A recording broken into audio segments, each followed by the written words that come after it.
Selamat pagi anak-anak. Hari ini kita kembali belajar tematik tema 3, mengenal benda di sekitarku. Hari ini kita akan mempelajari subtema 2. Jadi, tolong dibuka buku kalian halaman 57 ya. Oke, subtema 2. Subtemnya kita akan mempelajari wujud benda. Coba lihat bukunya. Ana dan keluarganya berlibur ke kolam renang. Ada banyak benda di sekitar kolam renang. Ada benda yang terbentuk di alam, contohnya air, tanah, dan batu. Ada juga benda buatan manusia, contohnya pelampung, kacamata, dan meja. Apakah kalian mengetahui perbedaan benda-benda tersebut? Berdasarkan wujudnya, benda dapat dikelompokkan menjadi 3. Bisakah kalian menyebutkan ketiga wujud benda tersebut? Pembahasannya akan dibahas lebih lanjut di halaman berikutnya. Baik, di pembelajaran 1 subtema 2. Kita awali dengan ayo berdoa. Mensyukuri karunia Tuhan. Kalian tentu sering bepergian, bukan? Sebelum bepergian, kalian harus selalu berdoa terlebih dahulu. Berdoa memohon kepada Tuhan. Berdoa meminta keselamatan dan kelancaran selama perjalanan. Ayo membaca. Mengidentifikasi wujud benda. Bacalah teks berikut dengan seksama. Wujud benda. Ada 3 macam wujud benda, yaitu padat, cair, dan gas. Meja, kursi, dan lemari adalah benda padat. Air, oli, dan minyak goreng adalah benda cair. Udara dan uap air adalah gas. Lihat chart yang ada di bawah. Bagannya wujud benda dibagi menjadi 3, yaitu padat, cair, dan gas. Jika anak-anak masih ingat, tahun lalu saat kalian kelas 2 sudah mempelajari mengenai benda-benda. Ya, di tematik kalian sudah mempelajari. Nah, hari ini anak-anak juga mempelajari kembali, mengulang materi yang sudah pernah kalian pelajari di kelas 2.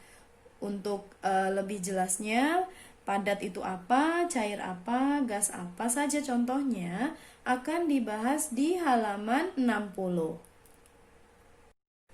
Halaman 60. Ayo mengamati. Mengelompokkan benda berdasarkan wujudnya.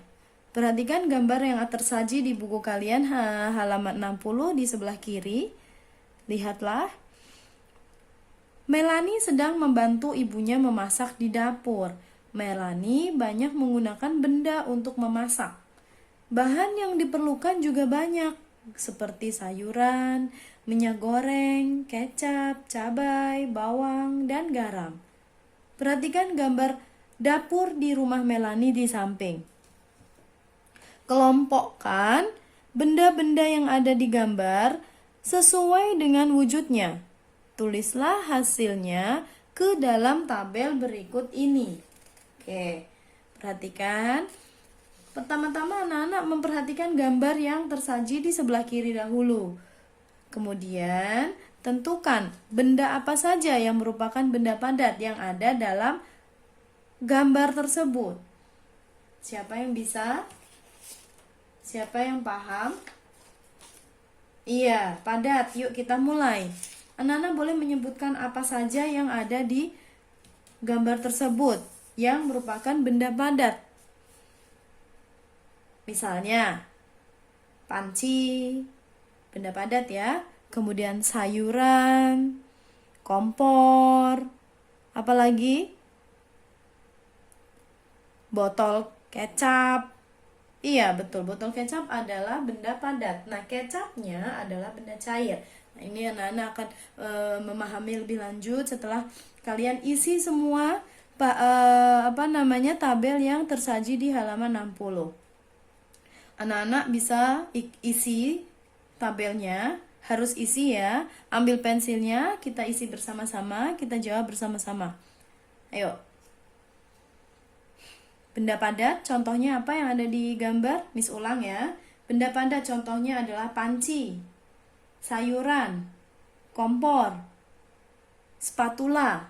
Spatula itu adalah alat untuk menggoreng yang digantung itu, Nak. Nih, ini namanya spatula. Ya. Oke.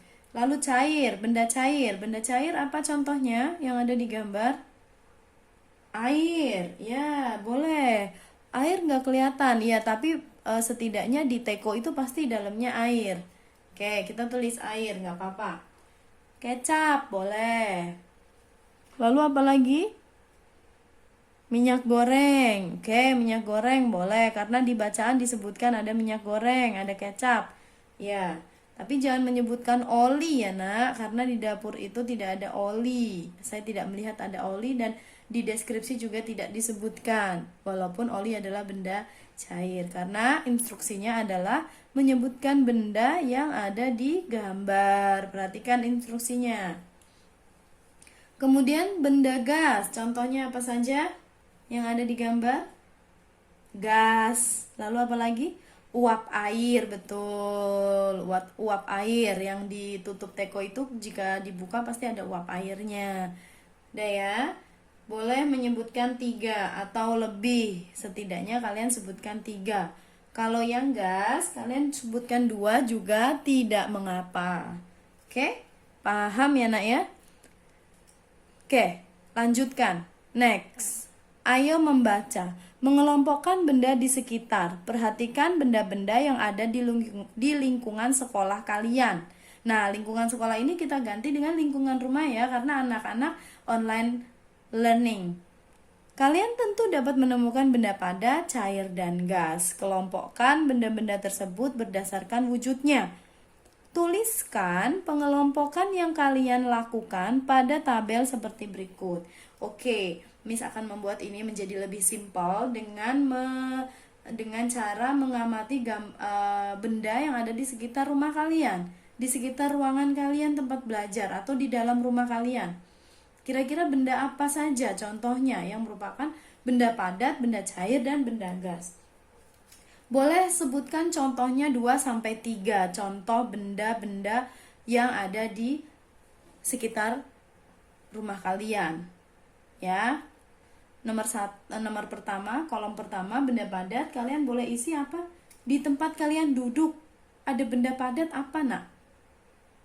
Buku, boleh. Buku, pensil, penghapus, penggaris, itu semuanya benda padat. Tulis 2 atau 3 saja. Ya, pertama kalian tulis di sini 1 pensil, 2 buku, kayak gitu. Ya, 3 penggaris, boleh. Boleh ya. Gunting, boleh nggak, Miss? Boleh, asalkan itu benar benda padat, tulis ya, Nak ya. Next, benda cair, contohnya apa? Air, ya mungkin di sekitar kalian ada air minum, boleh air. Apa lagi? Madu, boleh. Oli, ya boleh, tulis. Tulis oli, kecap, sirup, itu benda cair. Kemudian benda gas, apa contohnya? Gas itu sendiri. Kemudian udara di dalam balon, udara di dalam bola, boleh, tulis, Nak. Kemudian uap air, ya, benda gas itu contohnya. Uap air, udara di dalam balon, udara di dalam gas, kemudian apa lagi? Udara di dalam ban, betul. Harus ada kalimat udara di dalam balon, kayak gitu ya. Kalau tulis balon aja salah ya. Kamu tempatkan balon di benda gas itu salah. Harus ada kalimat lengkapnya, udara di dalam balon, udara di dalam ban, baru betul. Oke? Jika sudah diisi, mari kita jawab pertanyaan yang ada di bawahnya. Berdasarkan pengamatan kalian, jawablah pertanyaan-pertanyaan di bawah ini. Nomor 1, berdasarkan wujudnya, benda dapat dikelompokkan menjadi berapa? Sebutkan. Ada berapa? Iya, 3. Yaitu pada cair gas. Tulis ya nak jawabannya. Nomor 2, sebutkan 3 contoh benda padat di sekitar kalian. Nah, ini kalian tinggal pindahkan saja. Benda cair apa contohnya, benda gas apa contohnya, seperti itu. Ya, tinggal dipindahkan saja untuk yang contohnya. Lalu kalian tulis ya. Kemudian yang bawahnya, ayo mengamati, mengonversi satuan jarak. Nah, untuk mengkonversi satuan jarak, hal ini akan dibahas di halaman berikutnya. Ini sudah topiknya matematika. Nanti setelah kita buka bukunya, buku tematik halaman 62, maka kita akan mempelajari konversi mengenai jarak ya di halaman 62. Baik.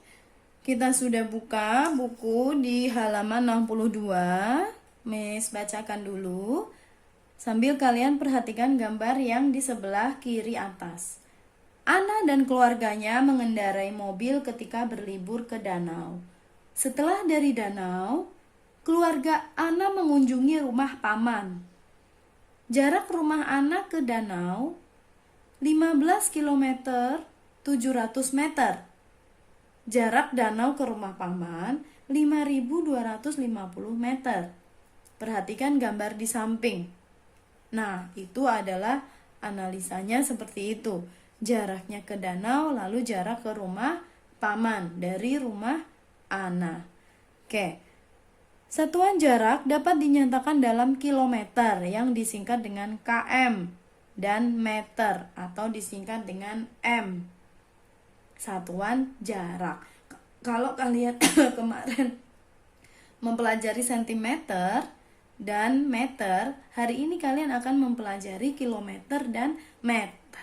Jadi 1 kilometer itu sama dengan 1000 meter. Bagi kalian yang masih ingat, tentu masih mudah untuk memahami konversi dari kilometer ke meter. Jadi ini dapat kalian tulis di buku kalian yang masih blank ya. 1 kilometer sama dengan 1000 meter. Ya. Nah, ada pertanyaan dari satu buah kasus yang ini case ya. Case-nya seperti ini. Lalu ada pertanyaan, 2 buah pertanyaan. Kalian coba pahami, coba perhatikan buku kalian ya, sambil dengarkan penjelasan saya. Rumah Ana ke danau berjarak 15 km 700 meter. Berapa jarak rumah Ana ke danau dalam satuan meter? Nah, yang harus kalian lakukan adalah mengkonversi dari kilometer menjadi meter. Sedangkan 700 meter itu sudah berupa meter. So, just leave it.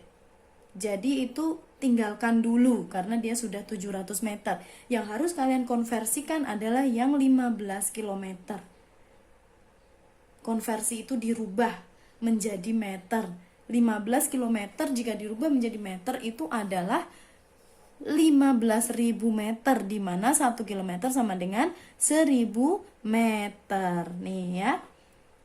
Jadi ini kalau 15 km sama dengan 15.000 meter kayak gitu ya. Nah, kemudian lihatlah di sini bahwa 15 km ditambah 700 meter sama dengan 15 km sama dengan 15.000 meter. Baru kalian tambahkan yang 700 meter. Di total jadi berapa? Ini dan ini ditambah. Dua-duanya sudah di dalam satuan meter. Jadi langsung boleh ditambahkan. 15.000 ditambah 700. Ada berapa berarti hasilnya? Iya, 15.700 meter. Nah, jadi rumah Ana ke danau jaraknya adalah 15.700 meter ya. Seperti itu. Jadi jika dikonversikan itu adalah dirubah. Kalian harus tahu dulu konsepnya bahwa 1 km itu sama dengan 1000 meter. Oke, next. Yang kedua ya. Ana dan keluarganya mengunjungi rumah paman yang berjarak 5.250 meter dari danau. Berapa jarak danau ke rumah paman dalam satuan kilometer? Nah, jika tadi dikonversikan ke dalam satuan meter, kali ini yang kedua diminta untuk mengkonversikan jaraknya ke dalam satuan kilometer. Nah, bagaimana caranya? Nah, caranya adalah 5.250 meter. Ini kalian bagi dua dulu, dipecah seperti ini. Di mana 5.000 meter itu sama dengan 5 kilometer. Jadi seperti dibalik gitu. Nah, kalau misalkan tadi di awal dijelaskan bahwa konsep 1 kilometer itu sama dengan 1.000 meter, andaikan 5.000 meter berarti sama dengan 5 kilometer. Sama halnya dengan ini, 5.000 meter sama dengan 5 kilometer. Lalu yang ini 250 meter. Gitu ya. Coba dipahami dulu sampai sini. Kalian coba think closely to this ya. Coba berpikir lebih dalam di mana ini 5 km dapat dari mana? Adalah dari 5.000 meter dikonversikan ke dalam kilometer. Jadi 5.250 meter sama dengan 5 kilometer ditambah 250 meter. Jadi jarak danau ke rumah paman adalah 5 kilometer 250 meter. Seperti itu ya. Nanti jika kalian sudah mulai memahami, seterusnya akan lebih mudah. Untuk di halaman 63 ada latihan sederhana mengenai konversi jarak. Kalian akan semakin lebih memahami jika kalian menyimak ya dari awal di video saya. Untuk halaman 62 kalian pahami dulu, diam sejenak sambil berpikir, dimengerti dulu. Kemudian nanti di 63, halaman 63 kita ada latihan lain yang masih dalam topik mengkonversi jarak dari satuan kilometer ke meter. Gitu ya. Baik, kita lanjutkan kembali halaman 63. Ayo berdiskusi, mengonversi satuan jarak. Ada banyak gedung di sekitar kita. Gedung-gedung itu dibuat dari bahan yang berbeda. Fungsinya pun berbeda. Perhatikan denah jarak antar bangunan di samping ini. Ada denah di sebelah kanan atas, coba kalian perhatikan. Ya, masing-masing sudah tertulis berapa jaraknya. Kemudian, berdasarkan denah tersebut, diskusikan jarak dua tempat berikut dalam satuan meter. Nomor 1. Rumah Togar ke pasar, berapa jaraknya?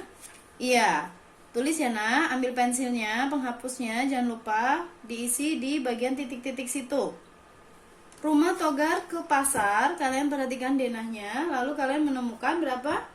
Iya, 1 kilometer 435 meter, tulis. 1 ya, kilometernya sudah tertulis. Lalu di bagian sini meternya itu ada 435 meter. Nah,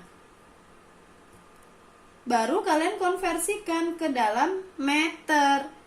Jadi 1 kilometer itu sama dengan 1000 meter.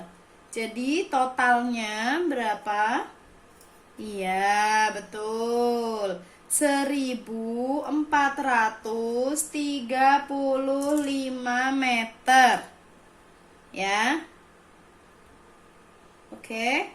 Ini 1 kilometer 435. Jaraknya itu sangat ini ya, space-nya sedikit sekali. Lalu itu berapa meter jadinya? 1435 meter ya. Ini memis coret aja, jadi kesini karena tidak cukup. Begitu cara menjawabnya. Untuk nomor 2, 3, 4 kalian tulis di buku kalian ya. Oke, nomor 2. Pasar ke rumah Ana. Mana pasar? Nih, pasar ke rumah Ana. Jaraknya adalah 2 kilometer 125 meter. Jadi ini 2, ini 125. Jadi berapa jika dikonversi ke meter? Nih meter berapa nak? Betul, 2125 meter. Ditulis. Next, nomor 3. Sekolah ke kantor polisi. Mana sekolah? Sekolah ke kantor polisi. Iya, kalian hanya tulis saja 500 meter real jaraknya. Ya, nomor 4. Hotel ke sekolah. Hotel ke sekolah. Berapa ini? 1 km 200 m. Totalnya berapa m? Ya, 1200 meter. Terakhir nomor 5. Nah, nomor 5 ternyata di situ dibilangnya rumah sakit, tapi tidak ada rumah sakit ya. Mungkin maksudnya puskesmas. That's why I change. Rumah sakit diganti dengan puskesmas. Puskesmas ke pabrik. Puskesmas ke pabrik itu 10 km. Anak-anak tulis di sini 10 km. Di sininya 0. 10 km 0 meter sama dengan totalnya berapa meter? Siapa yang tahu? Iya, 10.000 meter ya. Begitu cara menjawabnya. Nah, jika sudah semua dijawab, anak-anak perlu pahami lebih lanjut lagi. Jika ada yang tertinggal dalam menjawab, boleh ditonton lagi videonya. Ya, semua sudah ada pembahasannya di video. Tolong kalian perhatikan baik-baik. Setelah kita diminta untuk mengkonversi, di buku kalian ada tambahan wawasan untuk kalian. Untuk materi Ayo Menambah Wawasan ini tidak perlu kalian hafalkan, tidak perlu. Ini hanya intermezzo saja untuk tambahan pengetahuan kalian saja, supaya kalian itu tahu, tapi tidak perlu dipelajari lebih lanjut saat ini. Ya. Saat ini kalian hanya diminta untuk mengerti aja gitu. Mengenal alat ukur. Mengenal alat ukur yang digunakan untuk mengukur kedalaman laut. Ada berbagai macam alat ukur. Tiap alat ukur memiliki kegunaan yang berbeda. Contohnya, echo sounder yang digunakan untuk mengukur kedalaman laut. Biasanya alat ini dipasang di sebuah kapal. Bagaimana wujudnya? Nih dia anak. Ini dia adalah alat ukur untuk mengukur kedalaman laut, namanya echo sounder ya. Oke, sampai sini halaman 63. Kita akan lanjut ke halaman 64. Baik anak-anak, kita sudah berada di halaman 64. Mari kita baca teksnya. Kalian perhatikan gambar dan mendengarkan teks yang Miss baca ya. Cara kerja dari echo sounder adalah mengirimkan gelombang suara ke dasar laut. Gelombang suara yang mengenai dasar laut akan dipantulkan. Gelombang pantul akan ditangkap oleh echo sounder. Melalui bunyi pantul tersebut dapat diketahui kedalaman laut. Jadi, manusia tidak perlu menyelam hingga ke dasar laut untuk mengetahui kedalamannya, karena sudah tersedia alat untuk mengukur secara otomatis. Gitu. Caranya bagaimana? Seperti yang tadi Miss baca. Cara kerjanya adalah nih ya, echo sounder adalah mengirimkan gelombang suara ke dasar laut. Kemudian gelombang suara yang mengenai dasar laut akan dipantulkan. Gelombang pantul akan ditangkap oleh echo sounder. Melalui bunyi pantul tersebut dapat diketahui kedalaman laut gitu ya. Kedalaman juga termasuk jarak. Perhatikan gambar di atas. Berdasarkan gambar tersebut, jawablah pertanyaan berikut. Nomor 1. Yuk, walaupun ini menambah wawasan, tidak ada salahnya kita coba untuk kerjakan. Pertanyaan nomor 1. Berapa kedalaman laut yang diukur oleh kapal A dalam satuan meter? Berapa yang ada di kapal A? Echo soundernya mengukur kedalaman berapa, Nak? Siapa yang tahu? Ada tulisannya itu di situ ya. Iya. 9.565 meter. Good. Ya, terlihat nggak, Nak, itu tulisannya? Terlihat ya. 9 km 565 meter. Berarti itu sama dengan 9.565 meter. Nomor 1 jawabannya. Kemudian nomor 2. Berapa kedalaman laut yang diukur kapal B dalam satuan meter? Jawabannya iya, 6 km 425 meter sama dengan 6.425 meter. Harus dalam satuan meter menjawabnya. Perhatikan lagi instruksinya ya. The last one, number 3. Berapa perbedaan kedalaman laut hasil pengukuran kapal A dan kapal B? Nah, ini kalian cari selisihnya dengan cara ya, by subtracting 9,565 ya. Subtract 6,425 equals to, coba kalian hitung berapa jawabannya. Ini hitung sampai 5. 1, 2,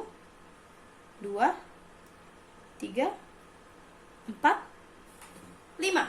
Sudah tahu jawabannya? Iya.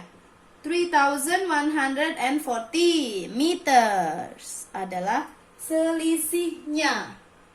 Ya. Oke? Paham? Jika tertinggal boleh nonton lagi videonya. Next. Ayo mengamati. Nah, mengidentifikasi gerak lemah dan kuat. Kalian tentu bisa menyebutkan perbedaan wujud benda, bukan? Benda padat dan benda cair dapat dilihat serta diraba. Namun, berbeda dengan gas, maka udara adalah contoh benda gas. Udara tidak dapat dilihat tetapi dapat dirasakan. Angin adalah udara yang bergerak. Angin dapat bertiup lembut dan bertiup sangat kencang. Angin sepoi-sepoi adalah angin yang bertiup lembut. Angin topan adalah angin yang bertiup sangat kencang. Nah, itulah bedanya ya. Kemudian di halaman 65 ini nanti akan dibahas lebih lanjut ya. Nih, lihatlah. Amatilah gambar di bawah ini. Tirukan gerakan angin sepoi-sepoi. Bergeraklah dengan lemah ke kiri dan ke kanan. Nah, untuk gambar di halaman 65 kalian bisa praktekkan sendiri di rumah ya. Bergerak menyerupai angin sepoi-sepoi ke kiri dan ke kanan. Nah, nomor 2 penjelasannya adalah kalian sudah diminta untuk menirukan gerakan angin. Bergeraklah dengan hentakan. Hentakan itu adalah hitungan atau kaki kalian yang dihentakkan ke lantai. Kemudian bergeraklah seperti angin puting beliung, bergeraklah memutar. Jadi kaki kalian tetap. Kemudian kalian berputar. Gitu cara mempraktekannya. Lalu melakukan gerakan kaki. Setelah mengamati gambar-gambar di atas, kamu tentu dapat membedakan gerakan lemah dan kuat. Semua gerakan itu dapat kalian perhatikan saat menari. Saat menari ada berbagai jenis gerakan. Contohnya akan kita pelajari di halaman 66. Baik, sudah dibuka buku kalian halaman 66 ya. Gerakan kaki harus seirama dengan gerakan tangan. Berlatihlah untuk melakukan gerakan kaki seperti angin sepoi-sepoi, angin kencang, dan angin puting beliung. Iringilah latihanmu dengan lagu yang kamu suka. Nah, untuk dipraktekkan kalian bisa lihat di buku kalian dan kalian harus berdiri ya. Tangan diletakkan di pinggang, kemudian kepala kalian digoyangkan menyerupai gerakan angin sepoi-sepoi. Kaki kalian juga harus seirama dengan gerakan tangan. Ya. Oke, boleh dicoba di rumah. Oke, sampai ini terima kasih untuk PB1. Kita masih lanjut di PB2 hari ini di halaman 67. Baik, kita lanjutkan pembelajaran kita hari ini di pembelajaran 2. Ayo berdoa, mensyukuri karunia Tuhan. Sebelum memulai pelajaran, jangan lupa berdoa. Berdoa agar diberi kelancaran dan kemudahan dalam memahami ilmu. Mengidentifikasi massa benda. Kalian sudah mengenal wujud benda, bukan? Ada benda padat, cair, dan gas. Benda-benda tersebut memiliki massa dan volume. Apakah yang dimaksud massa dan volume? Bacalah teks berikut dengan seksama. Massa benda. Ana memperhatikan bola plastik yang dipegang Wayan dan bola plastik yang dipegang Titus. Keduanya terbuat dari bahan yang berbeda walaupun sama-sama bola. Ya, percakapannya tolong kalian simak. Ana, kedua bola yang kalian pegang mempunyai ukuran berbeda. Keduanya juga terbuat dari bahan berbeda. Kira-kira bola manakah yang massanya lebih besar ya? Wayan, apa itu massa, Ana? Ana, mari kita lakukan percobaan bersama-sama. Wayan, coba kamu letakkan bola plastik di timbangan. Bola basket yang kamu pegang, letakkan juga di timbangan Titus. Lihat apa yang terjadi. Nah, selanjutnya di halaman 68 ya percakapannya. Lalu Titus mengatakan, bola plastik lebih ringan, Ana. Lalu Ana, betul Titus, bola plastik dan bola basket terbuat dari bahan berbeda.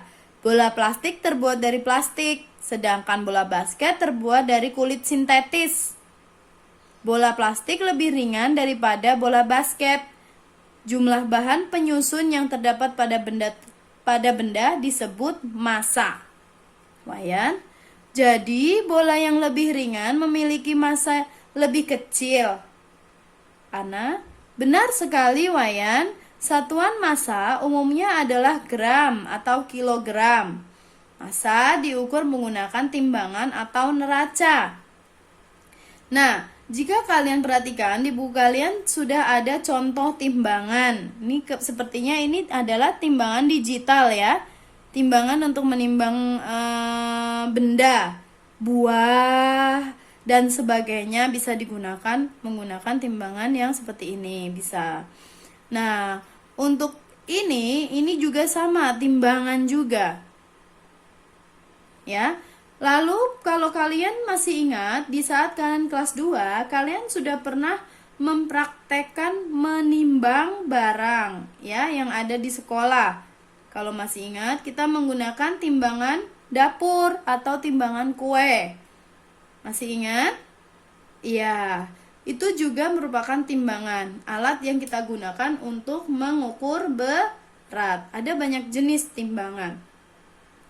Nah, setidaknya pada saat kelas 2 kalian sudah tahu cara mengukur atau cara menimbang barang atau benda. Kalian perhatikan angkanya, jarumnya itu nanti akan menyesuaikan sesuai dengan berat benda yang kalian timbang. Begitu ya. Oke, selanjutnya ayo berlatih. Membedakan massa benda. Amati benda-benda yang diukur massanya, lingkari pernyataan yang benar. Jadi, untuk menjawab ini, kalian membutuhkan pensil eraser ya, seperti biasa. Kemudian kalian juga harus memperhatikan gambarnya. Perhatikan gambar ilustrasi. Nih, perhatikan. Balok A, nomor 1 ya nak. Kalian lingkari pernyataan yang benar. Jawaban yang benar ya. Balok A mempunyai massa lebih besar atau kecil daripada balok B. Jika kalian lihat timbangannya seperti ini, berarti yang paling yang berat yang mana? Iya, yang berat adalah yang A.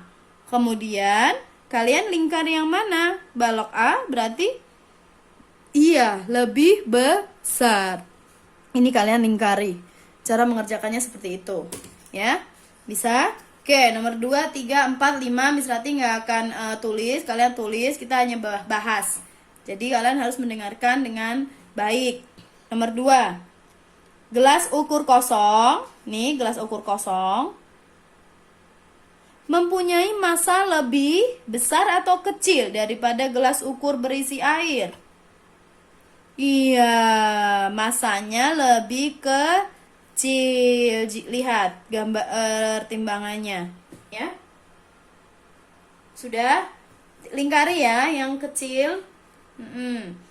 Nih, lingkari. Nomor 3, perhatikan. Botol C mempunyai massa lebih kecil atau lebih besar daripada botol D. Apa jawabannya nak?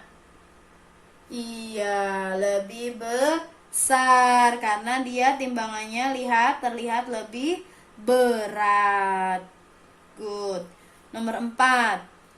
Bola kempes mempunyai massa lebih besar atau massa lebih kecil daripada bola yang tidak kempes. Bola yang kempes yang ditanya. Nih, massanya lebih besar atau lebih kecil?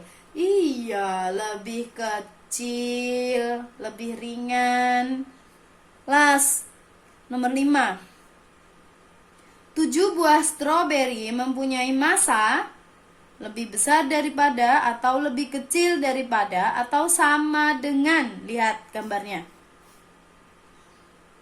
Sama dengan atau sama dengan 1 buah apel.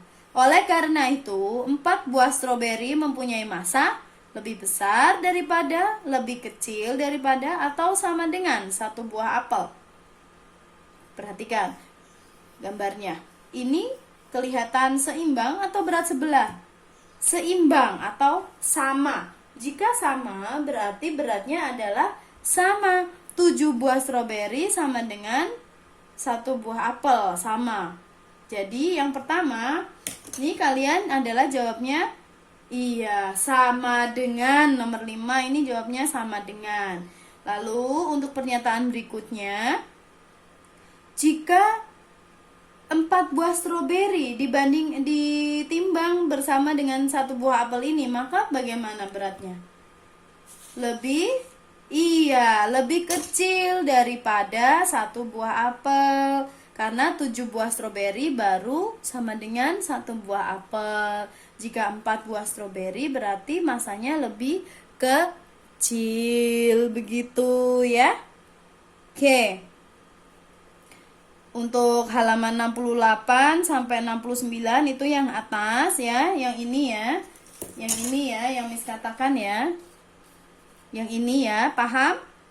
Kalau belum paham, perhatikan lagi penjelasan saya di video. Kemudian jika tertinggal dengan menjawabnya, kalian boleh nonton lagi, boleh mengikuti penjelasan saya lagi. Gitu ya. Kemudian untuk yang menambah wawasan ini dapat kalian baca sendiri. Ya, seperti saya bilang bahwa materi Ayo Menambah Wawasan ini tidak perlu kalian hafalkan dan tidak perlu dipelajari lebih lanjut untuk saat ini. saat kalian di kelas 3. Mungkin penjelasannya kalian agak sulit memahami karena memang ini materinya tidak untuk dihafalkan atau tidak untuk dipahami oleh anak-anak seusia kalian, hanya untuk menambah wawasan saja gitu ya. Paham ya nak? Halaman 69 dan halaman 70. Nah, ini hanya menambah wawasan saja. Pasti kalian akan menemukan kosakata baru banyak sekali di situ, dan apabila kalian mencari artinya apa, belum tentu kalian dapat mencerna atau memahami.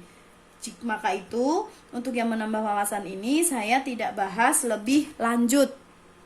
Oke, terima kasih. Untuk pembahasan berikutnya kita akan membahas halaman 70 ya.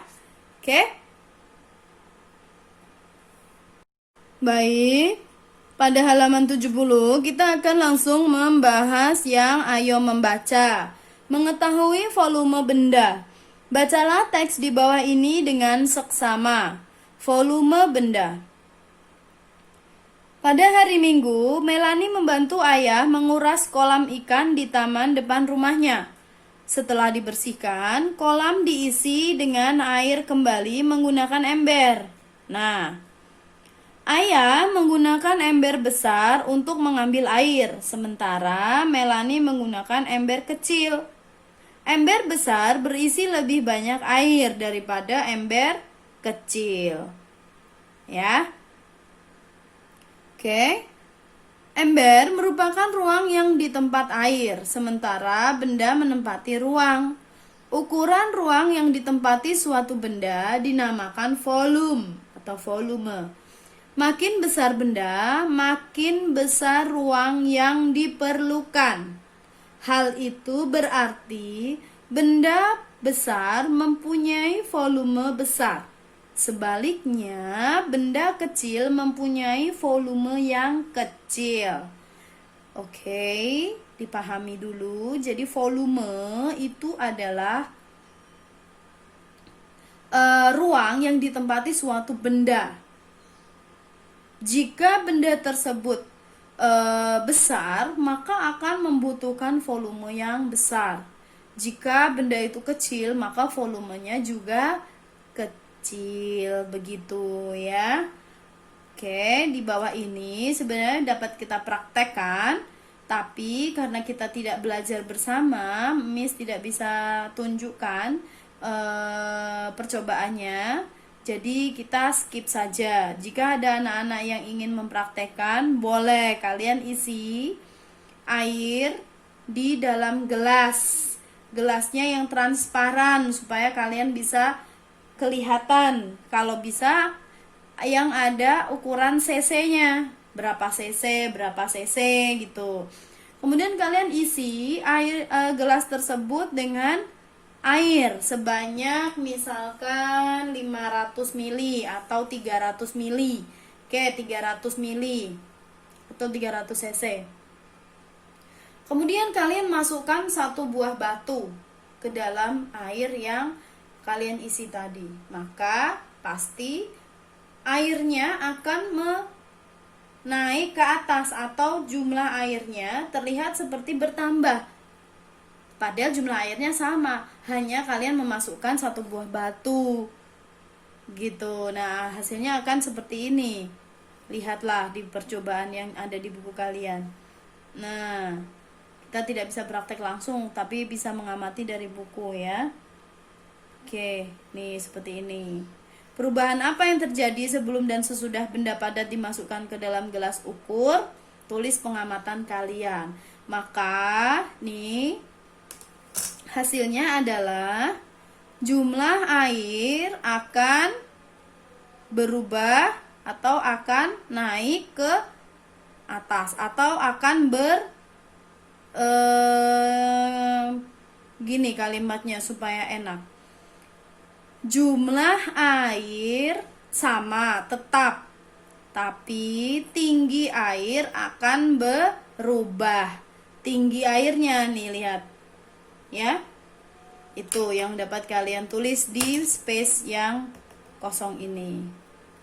Begitu ya nak. Untuk berikutnya materi di halaman 72, saat lagi kita akan langsung membahasnya.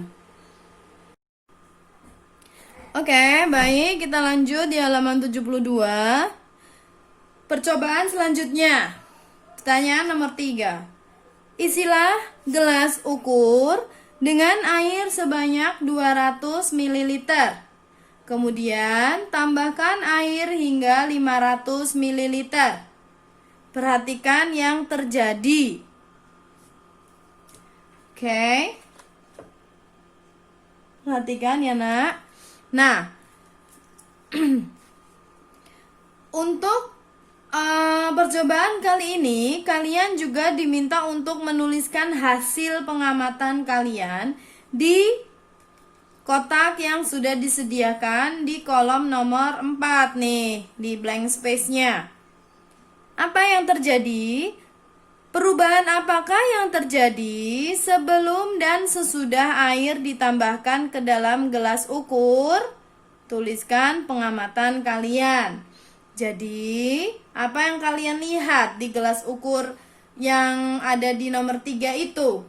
Tadinya diisi air 200 ml, lalu kalian tambahkan lagi sampai berisi 500 ml. Apa yang terjadi? Iya, jumlah airnya akan bertambah banyak setelah ditambahkan air. Ya, jumlah air akan bertambah banyak. Nomor 5. Tiuplah salah satu balon hingga mengembang. Perhatikan yang terjadi. Anak-anak hanya diminta untuk menyiapkan satu buah balon sebenarnya untuk di percobaan ini, tapi di real kehidupan sehari-hari, di percobaan yang di rumah kalian lakukan, kalian tidak perlu mencari balon, tidak perlu.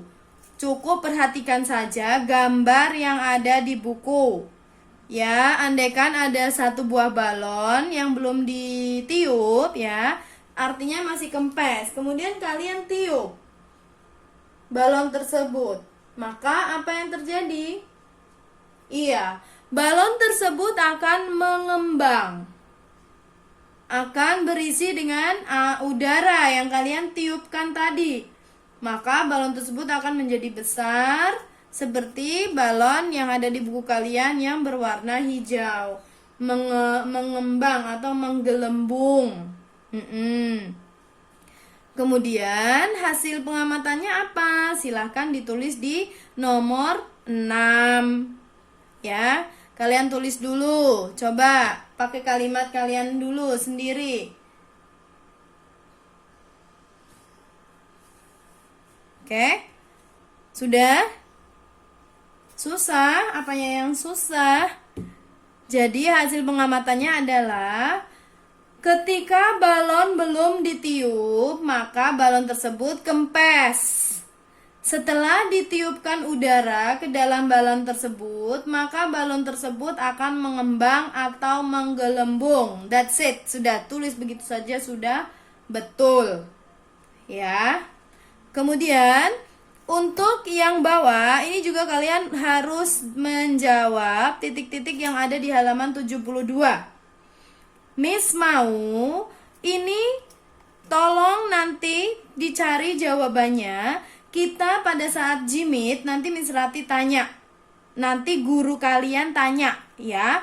Berarti kelas 3A dan kelas 3C akan bersama dengan wali kelasnya masing-masing. Hari Senin ya, kelas 3A tematiknya dengan Bu Nunu, maka nanti pertanyaan ini yang akan bertanya adalah Ibu Nunu. Kemudian kelas 3C hari ini hari Senin, maka tematiknya Miss Mariana. Maka Miss Mariana yang akan mengajukan pertanyaan ini. 3D juga seperti itu, akan ditanya oleh Miss Dwi. Ini jawabannya apa? Pada saat jimit ya anak-anak. Maka diperhatikan dari tadi penjelasannya sudah ada dapat menjawab pertanyaan yang ada di halaman 72 bagian bawah. Anak-anak kelas 3B nanti sama Miss Ratih. Ya, tolong kalian cari dulu ini. Tidak perlu dicari, kalau kalian masih ingat boleh langsung ditulis. Nanti pada saat jimit akan saya tanya. Atau ada anak yang sudah selesai mungkin ingin memberikan jawabannya, boleh. Oke, begitu ya. Kemudian kita akan lanjut ke halaman 73. Halaman 73, anak-anak, materi ini adalah materi PI. Maka Mr. Reza yang akan menyampaikan kepada anak-anak.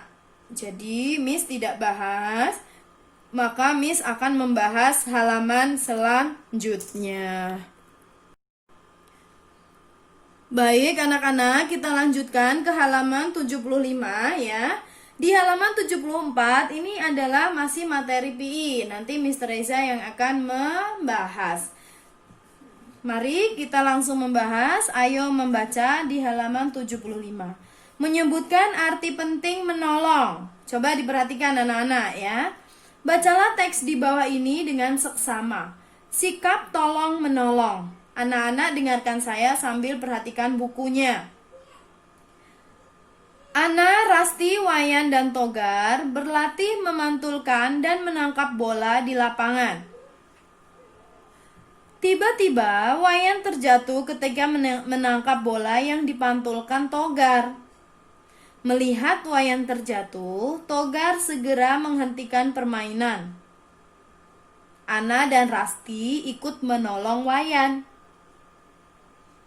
Togar dan Ana memapah Wayan ke UKS.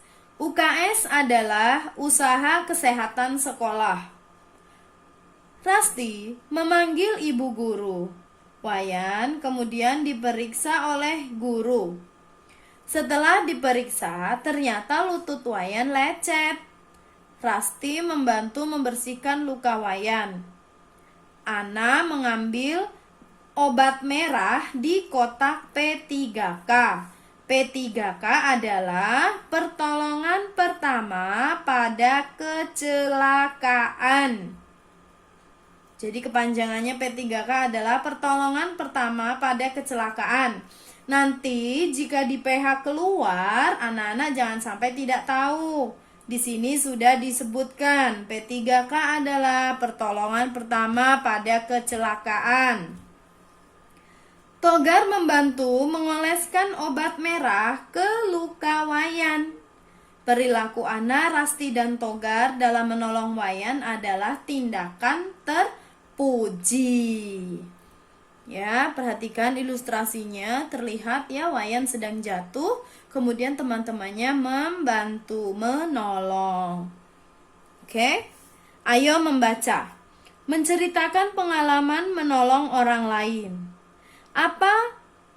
Apakah kamu pernah mempunyai pengalaman menolong orang lain? Ceritakan pengalamanmu menolong orang lain di depan kelas. Perhatikan temanmu yang lain ketika bercerita. We cannot do this in the class because you don't go to school. That's why this one no need to do. Ya, Miss just want to continue to explain more on the next page. Miss akan menjelaskan penjelasan selanjutnya di halaman 76. Jadi yang ayo membaca ini tidak perlu dikerjakan, tidak perlu dilakukan. Maksudnya tidak perlu dipraktekkan di depan kelas. Begitu ya. Kita lanjut ke halaman selanjutnya. Oke, baik anak-anak. Tiba sudah kita berada di halaman terakhir di pembahasan kali ini, yaitu ayo menulis. Menulis pentingnya tolong menolong. Kamu telah menceritakan pengalamanmu dan menyimak cerita temanmu. Mengapa kita perlu mempunyai sikap tolong menolong? Tuliskan alasanmu. Walaupun anak-anak tidak mempraktekkan menceritakan maju satu persatu ke depan kelas, Miss rasa anak-anak sudah pernah yang namanya menolong satu sama lain. Teman kalian jatuh, kalian menolong, atau bahkan kalian yang ditolong. Menolong orang atau menolong teman itu sangat penting dilakukan karena memiliki sikap tolong-menolong akan sangat bermanfaat dalam kehidupan sehari-hari. Nah, sekarang Miss minta kalian untuk menuliskan pentingnya memiliki sikap tolong-menolong itu apa. Nih, tuliskan alasanmu mengapa penting mempunyai sikap tolong-menolong. Tulis di blank space di buku kalian ini. Tulis 3 sikap atau 4 sikap boleh. Pentingnya memiliki sikap tolong menolong. 4 contoh sikap pentingnya memiliki sikap tolong menolong. Coba Miss kasih contoh nomor 1. Jika kita saling menolong dengan teman, maka akan tercipta apa? Persatuan, betul. Menciptakan persatuan. Jadi rukun gitu, Nak. Ya. Kemudian yang kedua apa? Iya, mempererat persaudaraan. Tulis, ambil pensilnya, penghapusnya mana? Tulis, nomor 1 tadi apa? Menciptakan persatuan, itu nomor 1. Ya, nomor 1, menciptakan persatuan. 2,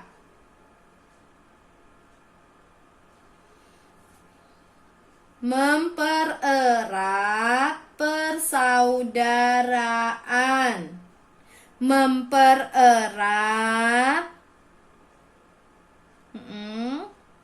persaudaraan. 3, menciptakan kerukunan. Masih ada lanjutannya. Tulis kalian. Menciptakan kerukunan antar sesama manusia. Nomor 3 itu ya. Menciptakan kerukunan antar sesama manusia. Yang keempat,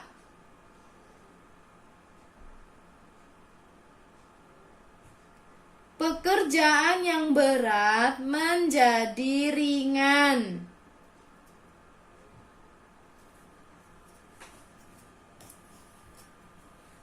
4, pekerjaan yang berat menjadi ringan. Ya, contohnya sedang memperbaiki atap rumah yang bocor. Kemudian ada tetangga kalian yang datang membantu. Maka pekerjaan yang tadinya dikerjakan 1 orang, karena ini dikerjakan lebih dari 1 orang, maka akan cepat selesai. Itu yang dimaksud ya. Pekerjaan yang berat menjadi ringan. Sudah ditulis semua 1-4. Jika ada jawaban lain yang masuk akal, boleh ditambahkan. Ya, jika kalian tertinggal dalam menulis, boleh ditonton kembali videonya. Boleh di-replay lagi. Gitu ya. Kemudian untuk yang kegiatan bersama orang tua itu boleh kalian baca dan boleh kalian praktekkan. Ya. That's it for this video. Thank you for watching. Terima kasih ya Nak sudah menonton, sudah mendengarkan video dan penjelasan dari saya. Miss harap penjelasan dari saya dapat membantu anak-anak memahami pelajaran hari ini. Jika masih belum jelas, boleh ya ditonton lagi videonya. Jangan malas ya Nak, apalagi tidak nonton sama sekali. Itu kalian tidak akan mendapatkan penjelasan dengan lengkap kalau kalian menunggu jimit doang. Jadi sebelum jimit kalian sudah harus menonton videonya dan menjawab pertanyaan-pertanyaan yang ada di buku. Ya, kan sudah dibahas semuanya. Oke. Dari saya hari ini cukup sampai sini. Sampai jumpa di video pembelajaran berikutnya. Sampai jumpa. Salam sehat. Bye.